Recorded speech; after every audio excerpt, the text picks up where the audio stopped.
What's up, everybody, and welcome back to Latinaly, the podcast that is untamed, uncensored, and unapologetic. I am coming to you this Friday as a married woman, honey. It feels so phenomenal, and I just want to take this time to thank every single person who called into my wedding, who stayed there for the entire 4 hours, who watched me cut my cake, who watched play games with us, who danced with us. My cousins in Florida showed out. My cousins in Florida, let me tell you, my cousin Ashley baked a cake identical to my cake so that I could, on the camera, pass them a piece of cake, and my cousin Kiah can take the cake and eat the same cake. It was such a beautiful execution of sharing an experience from miles away. My family showed out. My Theo wore a suit. My Titi got dressed up in a beautiful outfit. All my cousins, Sasha, Frankie, Ashley, Kiki, I love you guys. Y'all showed out. They decorated their house. They had the same food that I had. It was to the point where I was overwhelmed, and all my friends from work, my family at work, I love you guys. So thank you. You guys made my day, along with my family. And it was truly, considering the circumstances, my day was perfect. And I couldn't be happier. I'm a married woman now. And I've been doing a lot of thinking. And in that thinking, I realized that, I had thought about what I wanted to do with the show, if I wanted to do the show just continuous episodes, or if I wanted to do seasons, and I think I am going to do seasons. And with that being said, I think that this is going to be the final episode of season 1. I want to take time out for myself to enjoy my husband, because of course we can't go on our honeymoon, but I want to take time to, for myself and to enjoy being a married woman. I need to really clean my house after the wedding, because my wedding was in my backyard. And I want to, just fine tune the show. I've learned a lot by, doing season 1. And I love doing the show. I love doing this. It's so much fun for me. And I love all of you who listen to me and bullshit with me every week. And I just want to take time to just make it better for you guys. And I want to come out with planned content that makes sense, and I just, there's a lot of fine tuning that I have to do on my end, because again, I've never done a show. I've never done this before. So, I just want to make it the best that I can for you guys. So that's my story, and I'm sticking to it. Okay. So, I couldn't think of a better way to end off season 1 with a particular issue that I've been having for a while. And, I've been dealing with this situation for some time now, and it's come to the point where it's redundant at this point. But it's made me realize such an important idea that I haven't really had to deal with in a long time, because I had already done it so many years ago. Let me explain. Today we're going to talk about how to get rid of toxic people. I believe that this is a step that everyone has to take in their life. And the last time I had done this was when I was 21. So I haven't had to do this in a long time. And, I've come to the point in my life where I have to do it again. And I want to tell you guys the situation and what's been going on, and how I plan on, going through with this. Cutting off toxic people usually means that you love them. Having to get rid of them. These are not people that are easily expendable. You know what I mean? So, and with the cutoff is going to come a lot of consequences and, crazy results, for the future and whatever that may hold. So, let me spill the tea on the issue. Then I'll tell you how I'm going about it. So just so no one comes from my neck, I'm going to name this person Pam. I'm looking at my Pam butter. So I'm going to name this person Pam. So Pam, I've known Pam for a while.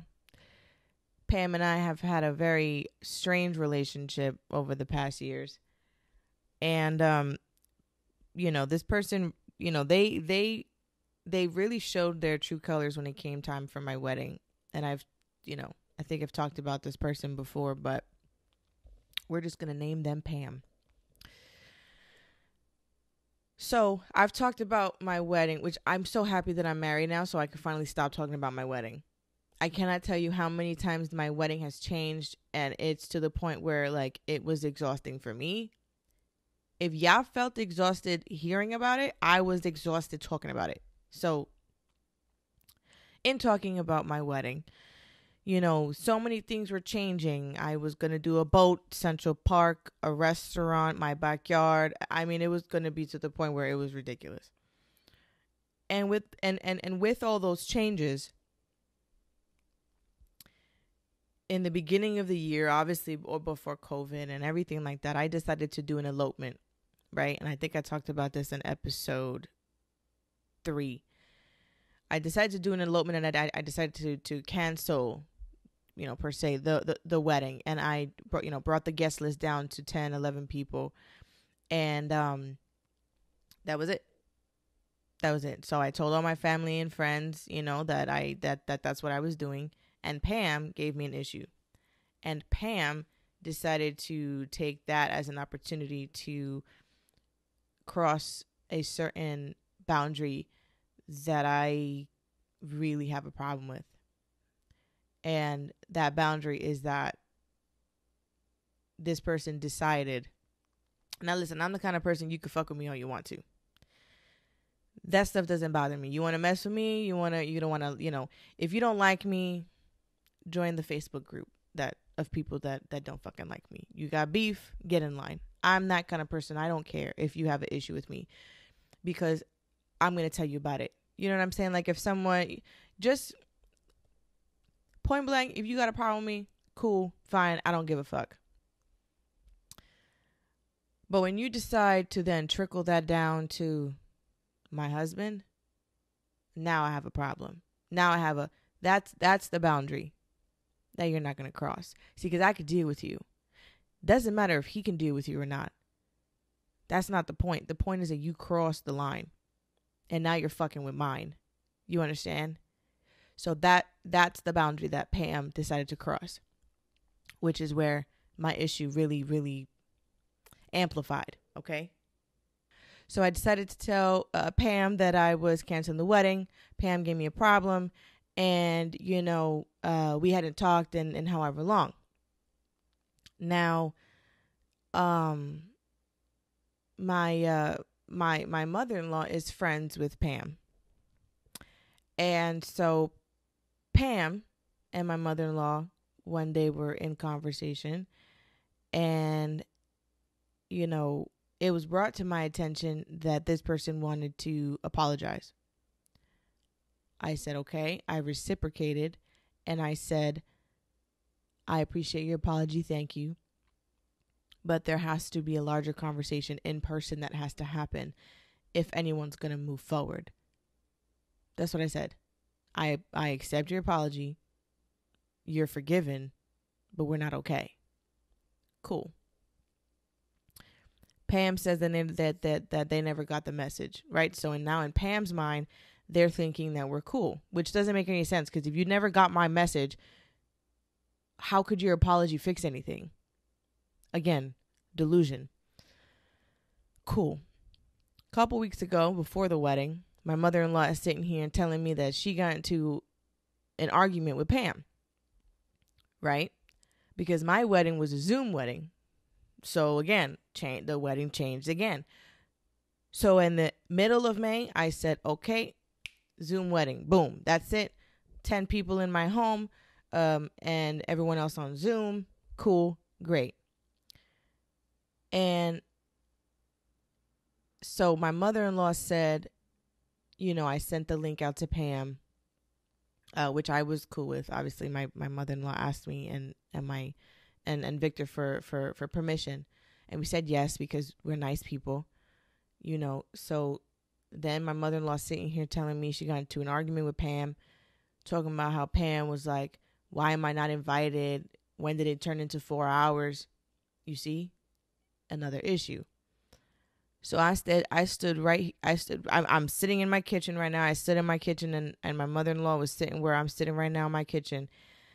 And I looked at her and I was like, I'm done. I'm done. Now, 2 times in the past couple months, you've given me a problem. Now, we tried to ramificate the issue, right? But you so-called never received my reply. But then, even if you did receive my reply, you're going to go and sit there and continue to make a fucking problem.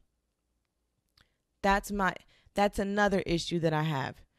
If someone cheats on you and then they say sorry and then they do it again, the sorry at that point turns into shit. It's the same concept. If someone is going to continue to do shit that pisses you off and then they apologize because they know that or they think that you want to hear the apology because you didn't like what they did, doesn't mean that they know that what they did was wrong, number one. Number two, if they go and continue to do it, what the fuck was the apology for? So then you have to sit there and think about, okay, am I going to really deal with this shit over and over and over again? That's the decision that you have to make, because I have come to this conclusion, and that is this. Every toxic person that you have ever cut off in your life is someone that you probably loved. Someone that you probably thought that was going to be in your life forever. A friend, an uncle, a mother. It could range from all these different people that you have a problem with. You know what I'm saying? And so I've come to this realization.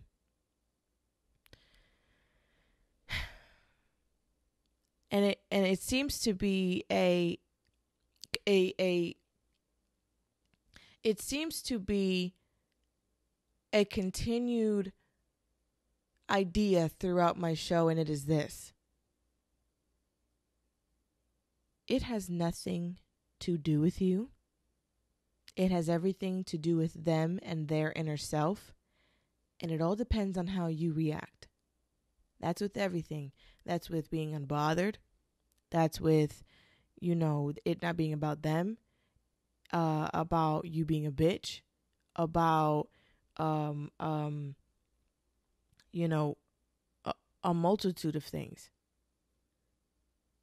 It has nothing, or them being intimidated, it has nothing to do with you. It has to do with them. And as we grow, and as we grow into the people that we need to be,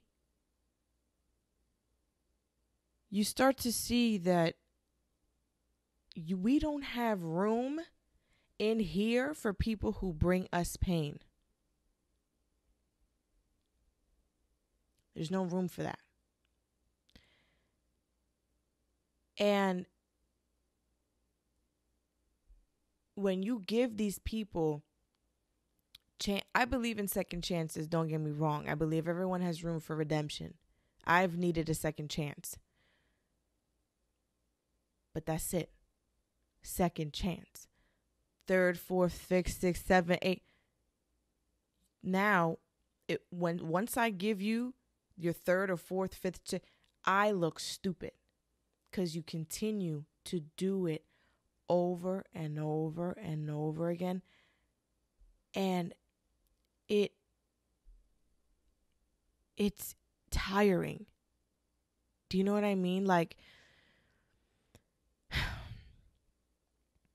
and this is, I think, one of the saddest parts about having to do this, is that these people are not bad people.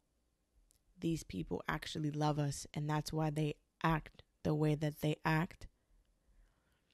These people have huge, huge hearts, and they have the most loving of intention. However, and I think this is the most important thing, right? Although your intention is with love, these people, their needs and the way that they exist in my world does not work for me, because the way that they behave causes me to compromise my character. These people are not bad people. They're just bad for me. Pam is not a bad person. Pam is a person that will give you the shirt off their back. Pam is the person that will feed you if you're hungry and they won't eat. Pam's not a bad person. Pam is just bad for me and my life. I cannot destroy my peace for the sake of somebody else. And toxic people don't know that they are toxic. At that moment, they don't know of the toxicity of their behavior and how that implicates your relationship with them. They don't know. You think I knew when I was 14, 15 years old that I was a toxic person? And I got cut off by mad people. I didn't know at the time. Now I know. It's a learning process for everybody. And the point is this: you need to let them go. Now, how do we do that? That's the final stamp on it, right? Letting these people go. It is hard. It is hard. But in my particular situation, here's why it's hard. That this person, Pam is not my family. Pam is from my husband's side. So if I cut off Pam, it don't affect me. It affects me because it affects my husband and his world. Even though I am a part of that, my husband had a world before me. That's the world it affects. Those are the people it's going to affect, all because of me cutting off Pam. And there have been times when I was 21, I cut off someone who was so important to me that it broke my heart. That affected me for years. And it took me such a long time to try to think about why.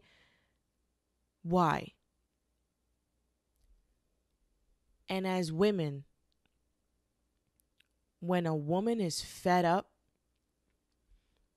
we can cut you off with the swiftness. It's done. That's it. When women are done, believe them, because we're fucking done, bro. Whether it's you cutting off a woman, a man, doesn't matter. When women are done, we're done. In relationships, friendships, in everything. So when I was 21 and I had to do that to someone that I really, really loved and I cared about, that shit broke my heart. I'm not going to lie to you. It really did. It was a very good friend, close to like 10 years, and it broke my heart. But I had to do it. I had to do it, and I had to deal with the pain, and I had to deal with the situation. The action of cutting someone off, ghosting them, whatever, you can tell them that you could do it two ways. You could tell them I never want you in my life again, or you could ghost them. You could be like, that's it, we're done, and then bang, that's it. You go ghost, like, you know what I'm saying? Like there are multiple ways of doing it. But I think letting the person know, listen, you hurt me to the point where I can't do this anymore. Don't matter if you're romantically involved or not. You cannot do this relationship anymore. I wish you all the best in the world, and you say your final goodbye. And you coming to terms with the decision that you have to cut them off is the hardest part. The action of cutting someone off, it's hard. But it's not as hard as you realizing that you have to cut them off. In order to cut someone off, once you come to the realization, because the first step in fixing a problem is recognizing that there is one. The action of cutting someone off is literally this is going to be super dramatic. So, okay. You need to summon all the strength that you have in your body to execute this final step, because it is hard. Everything you have, you're going to probably go through anxiety. You're probably going to go through some inner monologue. You might go through some, states of depression. You might get angry. You might whatever. But you need to deal with these emotions and coming to terms with this decision. And then when you finally do, you take the final act. And like I said, that could be letting them know. It could be ghosting them. It could be flipping out on them. And then that's it. It's done. Like getting everything off your chest. But at the end of the day, whenever you hang up the phone or whenever you walk away, that's it. You're done. You cannot compromise your peace for the sake of somebody else who does not care about your peace. Please remember that. With all these things happening and everything in the state of the world, you need to think about yourself, and you need to focus on yourself and your well-being. And some people are just not right for that. Do you feel me? So I really hope that you guys take the time to acknowledge the things in your life that don't work. And I really pray and I hope that you fix them, because that's what I'm doing. Because I cannot live my life and start my family with toxicity in my world. Can't happen, and I won't let it happen. And I hope that you guys do the same. Thank you guys so much for listening to me today. Thank you for riding with Latinaly for the first season. I know it's abrupt, but I'm taking the time to focus on reinventing the brand, making it stronger, coming out with new content for you guys that's super, super strong, getting myself on more platforms so that you guys can listen to me everywhere, because I know y'all love me. But I really appreciate you guys so much and all the love you've shown me for season 1. You guys are my heart. Email me at latinalypodcast@gmail.com. Any new topics, anything you want me to talk about, anything you want to shoot the shit with me about. Follow me on Instagram. We'll be recapping all the episodes through this season. Latinaly Podcast on Instagram. I adore you guys so much. I am Kiah Rose Burgos. This is Latinaly, and I am signing off. Bye.